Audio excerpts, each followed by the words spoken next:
This project is an absolute favorite. It is our clay cupcakes. Why this project is so much fun is because you get to kind of put your own creative spin on it by creating your own unique clay top for your cupcake. There will be two pieces, our top and our bottom. So let's go ahead and get started. So we're going to start off with a little bit of clay here and some dental floss. We will be using that to cut our clay later on. I'm going to go ahead and start shaping my clay here. What I'm doing is I'm just rounding it out. It doesn't have to be a perfect sphere. I'm also just trying to make sure I don't have any air bubbles in my clay. So I'm just tapping it a few times, just making sure that my clay is ready for my project. I'm just simple rounding it, and then I'm going to begin a pinch pot. Thumb goes into the clay here, not too far in. You want to make sure your thumb still has some space below it to create a bottom of your cupcake here. And I'm going to start pinching around the edges to make my pinch pot.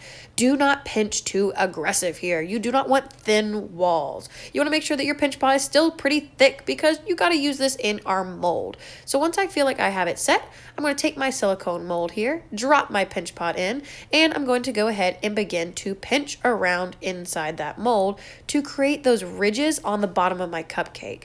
I want to make sure that my clay is pushing into that mold so I can get all those ridges. To do this, I am making sure my thumb is pushing out while my fingers are pushing in. Smoothing out as I go to kind of get rid of any imperfections and make sure the inside of my cupcake looks nice.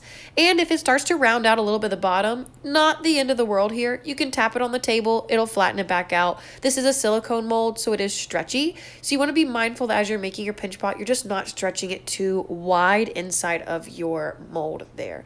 Once I feel like I've gotten all those ridges, I need to get rid of this extra clay hanging off here. That is where our lovely dental floss is going to come in handy. So just taking a piece of the dental floss, like you are doing when you brush and floss. I hope we are all flossing. You are tightening up that dental floss. You're going to pull it up to the edge of that mold, and slowly you're going to drag the floss across the top of your mold to get rid of the extra pieces of clay. Ah, so satisfying. So once you've pulled it all the way through, get that floss off your hand, you have now got rid of that extra that you're ready to smooth out and just clean up the edges of your cupcake. So I'm just using my floss here to get one little extra piece off, smoothing with my finger, making sure that it is cleaned up and ready to go. So finish smoothing out here the bottom of the cupcake, and then the last step is going to be to take a pencil and poke just 4 small holes at the bottom.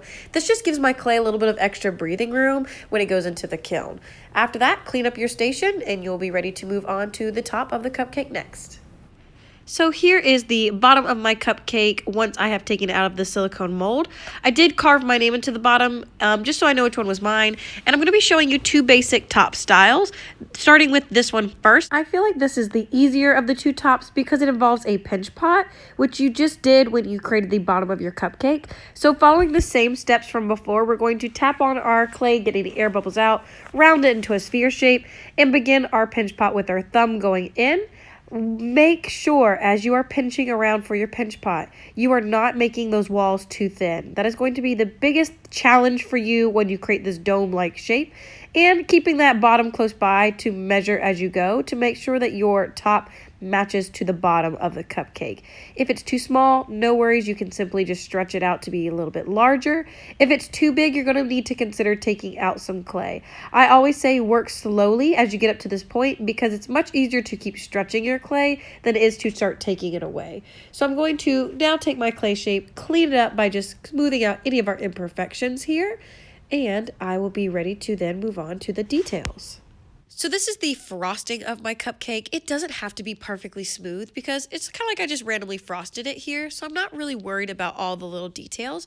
I'd rather go in and start adding the fun things like my cherry on top. So I'm going to take a pinch of clay, roll it into a small sphere, and then I'm going to be planning where on the cupcake I want to stick my cherry. If I choose to stick it off to the side, that's totally fine. I'm going to need to do some slipping and scoring. So scratching the bottom of my cherry, scratching where I want to attach my cherry, and then using a little bit of water on both areas to kind of wet it and create the glue for the clay. I can then take my cherry, wiggle it on, and now my cherry is attached to my clay. If you forget to slip and score, there's a good chance that your clay piece is going to fall right off. When we have bigger pieces like this, we have to remember to slip and score to make sure it attaches onto our cupcake. So Going back, just kind of fixing up the little edge detail there. I wanted to look a little more like some loose frosting for my cupcake here. I'm now going to do my little sprinkle details. Since these are smaller pieces of clay, I don't have to worry about scoring them, but I do want to make sure I'm still slipping. What that means, I'm just going to put a little bit of water on them, squish them into my clay so they will attach onto that clay cupcake top. I don't have to put too much water on there. You don't want to soak it. Just a little bit goes a long way. And all I'm doing is just randomly taking those little sprinkles, wetting them, and placing them around on my cupcake.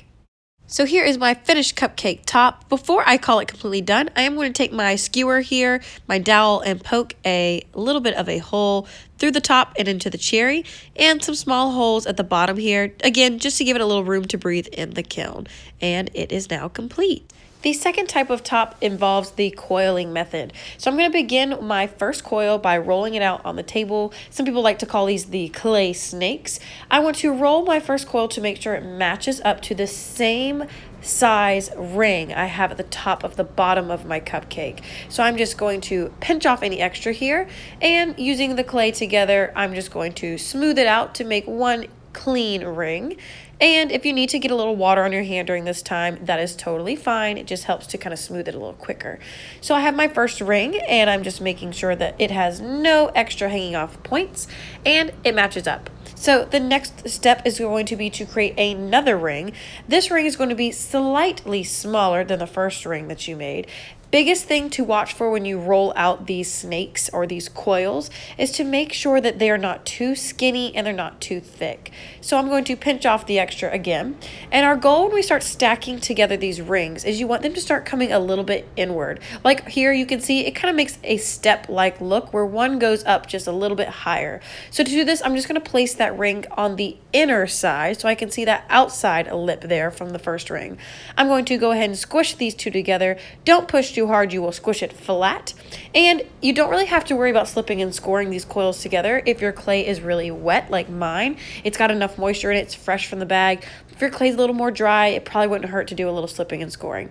So I'm going to go ahead and make my next ring here. This is my third ring up on my cupcake top. Same thing as before, adding a little water to smooth out my ring. And then when I go to place it, I'm going to make it come just ever so slightly inward. A little bit of pressure just pushes those rings together so they start to stick. For my next coil, I'm going to go a little bit longer because what I'm going to be doing is taking that coil and instead of making just one more ring, I'm going to start swirling it up and around. If you make a long enough coil from the beginning, you could do this. I think building with 2 or 3 rings helps to give you a good base so that when you get this long coil and you start to do a swirl, it gives you a nice foundation and you don't have to swirl as much. So taking my coil here, I'm going to go ahead and just push it and blend it into what I had from before and just take that coil and squish and guide up and around to create a spiraling look. Wherever I run out of clay, no worries. I'm going to be taking more clay with another coil and creating another step. So smoothing out there, one more coil curved up and around should be enough to fill in that gap. Kind of looks like a beehive look as well right now. Remember that the inside of your clay top here should still be open. We're not filling it in with any clay. We're leaving it as open space.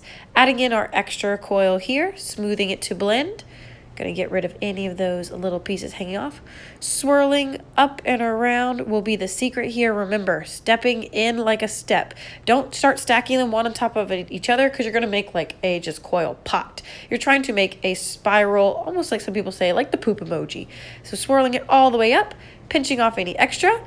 And then I'm just going to kind of take a little water over it all, just squish down any gaps I might see because my clay is still very malleable and moldable at this point. So just getting any extra things off there, making sure my imperfections are cleaned up, and I will have a completed coil top. Not too hard, just involves a little more patience as you're stacking those coils on top of each other. You can make your coils really big, you can make them a little skinnier like I did here. And that will be a completed cupcake clay project. I hope you guys enjoyed, and I know your cupcakes are going to turn out beautiful.